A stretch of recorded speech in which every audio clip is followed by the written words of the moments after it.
안녕하십니까.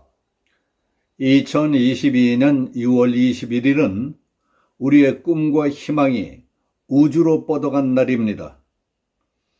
순수 국내 기술로 설계 제작된 한국형 발사체 누리호가 21일 전남 고흥군 나로 우주센터 발사대에서 불기둥을 내뿜으며 우주로 치솟아 올라갔습니다. 실제 기능이 없는 모사체 더미 위성만 실렸던 1차 발사 때와는 달리 이번 2차 발사 누리호에는 성능 검증 위성과 4개의 큐브 위성이 2번의 도전 끝에 발사에 성공했습니다. 이로써 우리나라는 자력으로 위성을 발사할 수 있는 7번째 국가가 됐습니다. 누리호는 발사 2분 7초 뒤 1단 분리, 3분 53초 뒤에 위성보호 덮개 페어링, 4분 34초 뒤 2단이 분리됐습니다. 이후 성능 검증 위성과 위성 더미 가짜 위성을 차례로 고도 700km에서 진입시켰습니다. 고도 700km 지점을 통과하자 실시간으로 발사체를 추적하고 있던 관제센터에서는 환호성과 박수가 터져 나왔습니다. 엄지를 치켜 세우고 서로 껴안고 어깨를 도닥이며 기쁨의 눈물도 흘렸습니다. 일주일 뒤부터는 조선대, 카이스트, 서울대, 연세대가 각각 제작한 초소형 큐브 위성, 꼬마 위성 4기가 사출될 예정입니다. 오후 5시 10분 이종호 과학기술정보통신부 장관은 오늘 오후 4시에 발사된 누리호는 목표 궤도에 들어가 성능 검증 위성을 성공적으로 분리하고 궤도에 안착시켰습니다. 대한민국은 우리 땅에서 우리 손으로 만든 발사체를 우주로 쏘아 올리는 7번째 나라가 됐다고 말했습니다. 국산 우주 발사체 누리호 발사에 성공함으로써 우리는 이제 뉴 스페이스 시대에 뛰어들게 됐습니다. 그러나 발사체 시장에서의 승부는 지금부터가 시작이라는 평가입니다. 이창진 건국대학교 항공우주정보시스템공학과 교수는 이번 발사 성공으로 우리나라는 국가 우주력을 확보했다며 기술뿐만 아니라 국제사회에서의 우주 외교 능력을 가지게 된 것이라고 말했습니다. 허환일 충남대학교 교수는 우주 발사 서비스 시장 규모는 2022년에 142억 1천만 달러, 18조 3,100억 원에서 2029년 319억 달러, 41조 1천억 원 규모로 커질 전망이라고 밝혔습니다. 그런데 미국 스페이스X와 유럽 아리안 스페이스가 시장을 독과점하고 있습니다. 후발 주자인 누리호가 경쟁력을 얻기 위해서는 거듭된 발사를 통해 성능을 입증해야 한다고 말했습니다. 누리호는 지구 600km 상공인 저궤도 위성을 쏠 수 있는 1.5톤 무게를 실었지만은 2톤이 넘어야 36,000km 정지 궤도까지 올릴 수 있다며 미국의 스페이스X 펠컨 9은 지구 저궤도로 22톤의 위성을 쏠 수 있다고 말했습니다. 한 우주 전문가는 달과 화성 같은 심우주를 오가기 위해서는 더 많은 무게를 탑재할 수 있어야 한다고 말했습니다. 작년 10월 1차 발사 당시 엔진이 46초 빨리 꺼지는 바람에 가짜 위성, 더미 위성을 원하는 궤도에 올려놓지 못해 임무에 실패했던 것입니다. 그 후 우리 한국항공우주연구원 항우연 개발진은 2개월 동안 밤을 새우며 원인 분석에 나선 끝에 비행 정보를 담은 데이터 2,600건을 역추적해서 실패 원인을 찾아냈습니다. 그 결과 3단 산화제 탱크 안에 있던 헬륨 탱크 고정부가 로켓의 속도를 이겨내지 못하고 풀리면서 산화제 탱크 내부에 금이 갔다는 것을 확인해냈습니다. 우리 항공우주연구원은 2차 발사를 위해 3단 산화제 탱크 구조를 보강했습니다.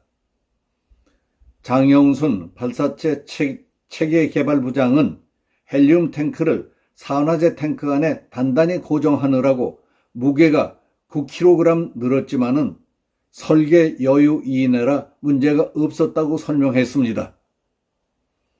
이와 같이 어려운 고비를 거쳐 이번 발사에 성공함으로써 우리 한국은 독자적인 우주 수송 능력을 확보하게 된 것입니다. 지금까지 우리는 개발한 위성을 미국과 유럽, 러시아 등 다른 나라의 발사체를 빌려 쏘아 올렸던 것입니다. 그러나 국제 정세에 따라 위국 발사체를 이용하지 못하는 일도 종종 있었습니다.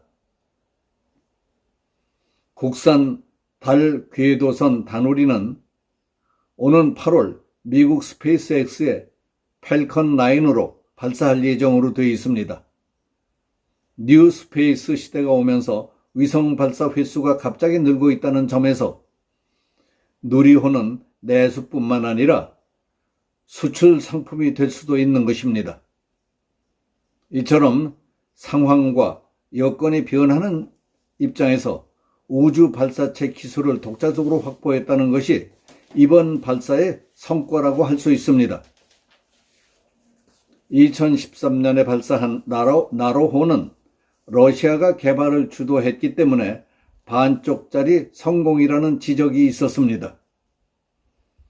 그러나 누리호는 2010년부터 1조 9,572억 원을 들여 독자적으로 개발한 발사체입니다. 1.5톤급 실용위성을 지구 저궤도 600km 내지 800km에 투입하기 위한 것입니다. 특히 기술적 난이도가 높은 엔진 클러스터링 기술을 이번 누리호에 썼는데 여러 개의 엔진을 묶고 하나의 엔진처럼 작동하는 방식입니다. 누리호 1단은 75톤급 4개를 묶고 300톤급 추력을 내고 있습니다. 누리호를 발사할 때 세워서 잡아주는 육중하고 거대한 발사대도 독자적으로 만들었습니다. 누리호 개발과 발사에는 국내 총 300여 개의 기업에서 약 500명 인력이 참여했습니다. 한화 에어로스페이스, 한국항공우주산업, KAI 등 국내 대기업과 중소기업들이 협력했습니다. 총 사업비의 80%인 약 1조 5천억 원이 산업체에서 집행됐습니다. 이는 장차 국내 민간 우주산업을 키울 마중물이 될 것으로 평가됩니다. 우리호는 2027년까지 4번 더 발사될 계획입니다. 항공우주연구원은 지속적인 발사를 통해 누리호의 신뢰성을 확보하고 민간 기업의 기술을 이전해서 민간이 주도할 수 있도록 하는 것이 목표라고 밝혔습니다. 이제 우리 누리호 발사 성공으로 대한민국이 세계 7번째 자력 위성 발사국으로 도약한 가운데 윤석열 대통령은 30년 동안 지난한 도전의 산물이라며 우리 대한민국 국민, 청년들의 꿈과 희망이 이제 우주로 뻗어나갈 것이라고 말했습니다. 윤 대통령은 이날 오후 4시부터 용산 대통령실 영상회의실에서 이종호 과학기술정보통신부 장관 등 참모들과 함께 누리호 발사 장면을 지켜봤습니다. 윤 대통령은 나로 우주센터와 현장 연결이 이루어지자 화면을 향해 활짝 웃는 모습으로 양손 엄지손가락을 치켜 세우고 여러분의 노고에 치하드립니다. 앞으로 항공우주산업이 세계에서 내로라 하는 국가로서 우주강국으로 발전할 수 있도록 다 함께 노력하자고 말했습니다. 대통령실은 윤 대통령이 고흥을 방문해 누리호 발사 장면을 직접 지켜보려는 계획을 세웠으나 연구자들을 최우선으로 배려해야 한다는 원칙에 따라 발사에 집중할 수 있도록 용산에서 응원하기로 결정했다고 설명했습니다. 이상 누리호 발사 성공에 관해 말씀드렸습니다. 여기서 마치겠습니다. 감사합니다.